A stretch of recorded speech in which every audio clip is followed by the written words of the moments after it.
इस प्रकार के हालात धर्म के नाम पे बनाना, वो बांग्लादेश जिस बांग्लादेश को जन्म देने वाला ही भारत है, जिस बांग्लादेश को जन्म देने के लिए ही हमारे भारतीय सेना, जिसमें ऐसे कई लोग हैं जिन्होंने अपनी जानें दी है, आज वहां पे भारत विरोधी एक आंदोलन खड़ा किया जा रहा है।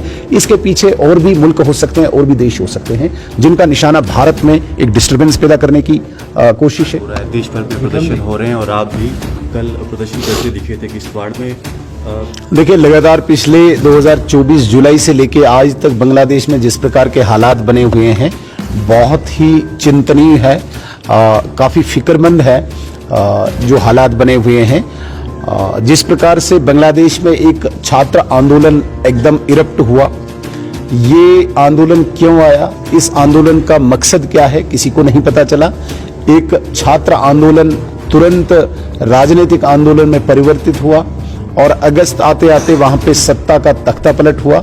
वहां की चुनी हुई प्रधानमंत्री को देश छोड़ना पड़ा, अराजकता का माहौल बना और इस सारे में भारत विरोधी एक माहौल बनाने की कोशिश की गई। वहां पे अल्पसंख्यक हिंदुओं पे अत्याचार हुआ, वहां पे मंदिर नष्ट किए गए और जिस प्रकार से देखा जाए तो अगर 2025-24 का यह आंकड़ा निकालें तो 20 से ज्यादा वहां पे अल्पसंख्यक हिंदुओं को लिंच किया गया, उनको हत्या की गई, 120 से ज्यादा मंदिरों को नष्ट किया गया। लेकिन अचानक 12 दिसंबर को उसी छात्र संगठन के नेता जो शरीफ उस्मान हादी है, उसे गोली मार दी गई। उसका इलाज सिंगापुर में हुआ, सिंगापुर में उसकी मृत्यु हुई।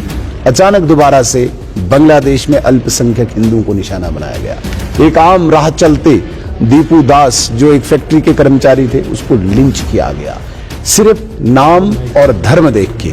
वहां पे मंदिरों को निशाना बना। यह सब चिंतनीय हालात हैं। इस प्रकार के हालात धर्म के नाम पे बनाना, वो बांग्लादेश जिस बांग्लादेश को जन्म देने वाला ही भारत है, जिस बांग्लादेश को जन्म देने के लिए ही हमारे भारतीय सेना, जिसमें ऐसे कई लोग हैं जिन्होंने अपनी जानें दी है, आज वहां पे भारत विरोधी एक आंदोलन खड़ा किया जा रहा है। इसके पीछे और भी मुल्क हो सकते हैं, और भी देश हो सकते हैं जिनका निशाना भारत में एक डिस्टर्बेंस पैदा करने की कोशिश है।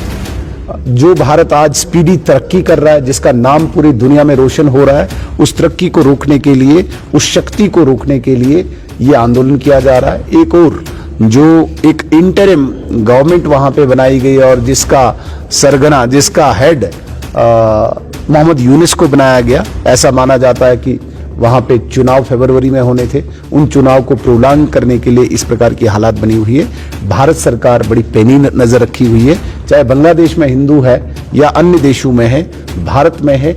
हर एक की उम्मीद नरेंद्र मोदी जी से है।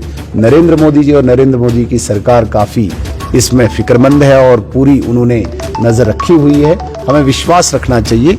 और जिस प्रकार से कल हमने प्रोटेस्ट डोडा में भी किया, किश्तवाड़ में भी किया, और भी जगहों पे हुआ, सनातन धर्म सभा की तरफ से हमने एक संकेत दिया, हमने एक मैसेज दिया उन तमाम लोगों को कि यहाँ का आखिरी कोने में बसा हुआ, भारत के आखिरी कोने में इन पहाड़ों में बसा हुआ यहाँ का सनातनी भी उन हिंदुओं के साथ है जिनको वहाँ पे प्रताड़ित किया जाता है, जिनके ऊपर अत्याचार किया जाता है। सर, रैडली पावर प्रोजेक्ट में जो हेड है उसके द्वारा आरोप लगाया गया है बीजेपी एमएलए पर कि वो इंटरफेरेंस कर रहे हैं, उसको लेकर क्या? देखिए, मैं तो उसको जानता नहीं, ना मैंने कभी देखा है, ना मेरी बातचीत हुई है। लेकिन जिस प्रकार के आरोप वो लगाते हैं, हमारी एमएलए जिनके ऊपर एक जिम्मेदारी है वहां के लोगों की, अगर वहां पे आम गरीब, आम मजदूर परेशान है तो क्या एमएलए उनकी बात नहीं सुने? इस पर कोई आरोप लगाए तो कोई परवाह नहीं है। हाँ, लोगों की आवाज बनना, मजदूरों की आवाज बनना एक चुने हुई प्रतिनिधि का दायित्व है। आतंकी संबंधित लोगों का वहां पे नाम आ रहा है। ये बहुत गंभीर विषय है और ये गंभीर विषय है। इसमें जितनी भी एजेंसीज हैं, चाहे जांच एजेंसीज हैं, चाहे लॉ इन्फोर्सिंग एजेंसीज हैं, उनको इन विषयों को गंभीरता से लेना चाहिए। अगर यदि सत्य है तो इस पे कार्रवाई कड़ी से कड़ी होनी चाहिए।